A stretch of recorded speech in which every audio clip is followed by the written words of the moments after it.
Mungkin bagi setiap orang yang beragama Islam, berwudu atau bersuci adalah syarat utama untuk terbentuknya sahnya sholat. Namun, apakah sah atau tidaknya sholat hanya diperuntukkan bagi orang-orang yang telah membersihkan tangan, kaki, wajah, telinga, bahkan kepala? Tentu tidak kan?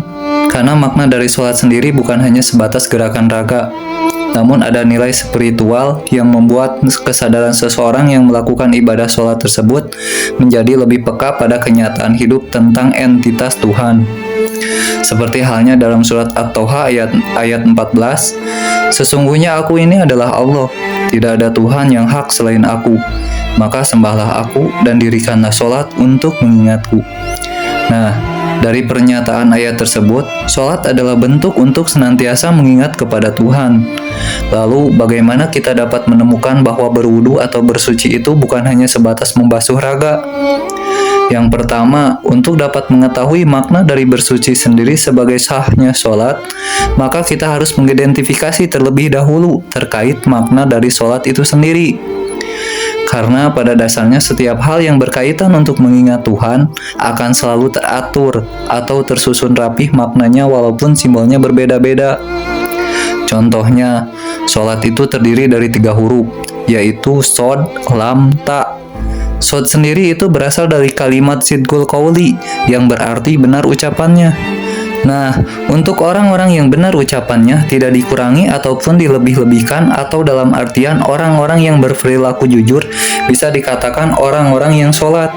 Sementara untuk orang-orang yang senantiasa melakukan kebohongan atau berdusta, itu tidak bisa dikatakan orang-orang yang melakukan ibadah sholat.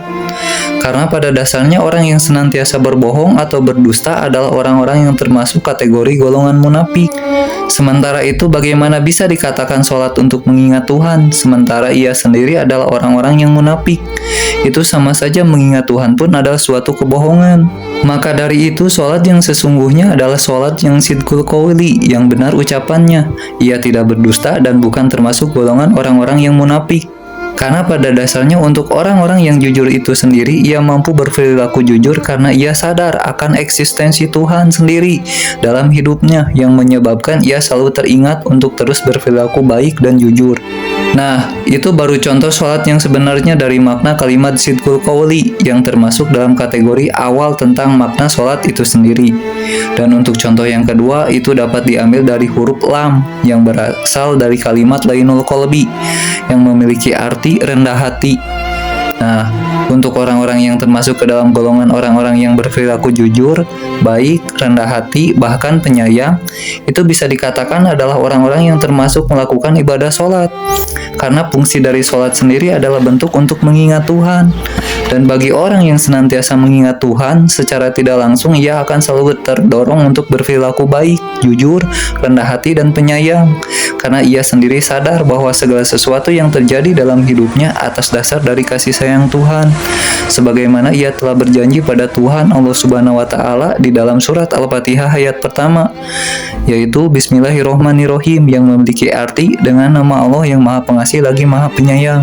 Nah, di balik ungkapan tersebut, orang-orang yang senantiasa mengingat janjinya terhadap Tuhan, maka ia sendiri secara tidak langsung akan selalu berperilaku layaknya orang-orang yang senantiasa melakukan ibadah sholat. Walaupun secara fisik ia tidak melakukan gerakan dari rangkaian prosedur ibadah sholat yang telah kita ketahui pada umumnya. Nah, itu baru contoh yang kedua dari kalimat lainul qalbi. Sekarang kita lanjutkan ke contoh yang ketiga, yaitu pada huruf ta yang berasal dari kalimat tarkul ma'asi yang berarti menjauhkan diri dari maksiat. Nah, maksiat sendiri adalah bentuk perbuatan-perbuatan yang merugikan dirinya maupun orang lain, entah itu berzina, berjudi, mabuk, atau perbuatan-perbuatan yang merugikan orang lain seperti perbuatan yang dapat menyakiti orang lain secara fisik ataupun secara batin. Nah, dari ketiga contoh tersebut bisa kita simpulkan bahwasanya orang-orang yang termasuk dalam kategori orang-orang yang melakukan ibadah sholat adalah orang-orang yang memiliki perilaku seperti sidqul qauli, lainul qalbi, dan tarkul ma'asi.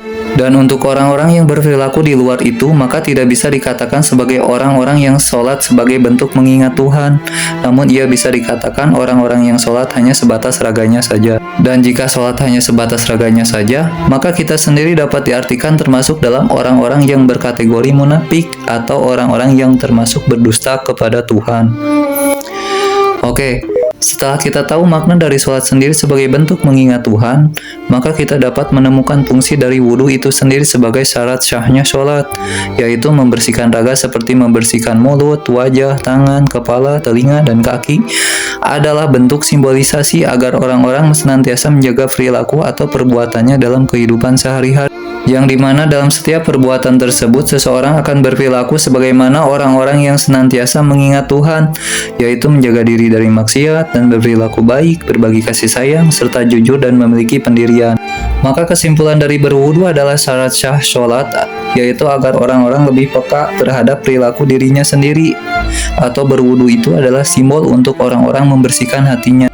Karena hati yang bersih, ia tidak akan memiliki iri dengki, tidak akan berperilaku jolim, selalu menebar kasih sayang, dan menghindari dari perbuatan-perbuatan yang sia-sia, yaitu perbuatan maksiat.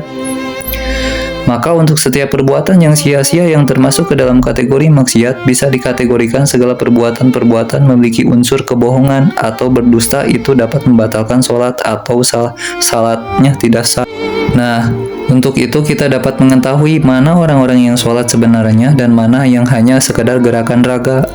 Dan juga kita dapat mengetahui mana orang-orang yang senantiasa berwudu dan mana orang-orang yang hanya membersihkan mulut, wajah, tangan, kepala, telinga, dan kaki menggunakan air saja tanpa ada nilai spiritualnya. Oke, itu adalah serangkaian penjelasan tentang sholat dan berwudu sebagai sarana syarat sahnya sholat. Maka bisa kita artikan orang-orang yang berwudu tidak selalu dilakukan oleh orang-orang yang beridentitas Islam saja, karena setiap orang dari agama lain dapat melakukannya asalkan ia selalu mengingat Tuhan dan membersihkan hati serta berperilaku baik, jujur, rendah hati, dan penyayang. Oke, jika kalian suka video ini tolong bantu subscribe dan like. Namun jika ada yang ingin dikupas lebih dalam lagi mengenai persoalan yang lainnya, boleh dibantu di komen di bawah video ini.